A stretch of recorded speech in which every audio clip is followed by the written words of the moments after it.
Hello mga palangga! For today's video is magluluto po tayo ng quick and easy recipe, my own version of ground beef sisig. So, una natin gagawin, isang kawali, i-melt lang po natin yung butter, mag-add po tayo ng onion, and then garlic, saute natin hanggang maging translucent, and then i-add po natin yung ating ground beef.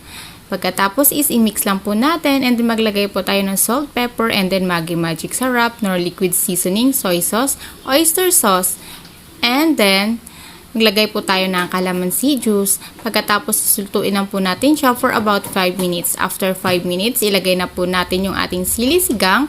And then, lutuin po natin siya for another 2 minutes. After 2 minutes, ilagay na po natin yung ating mayonnaise.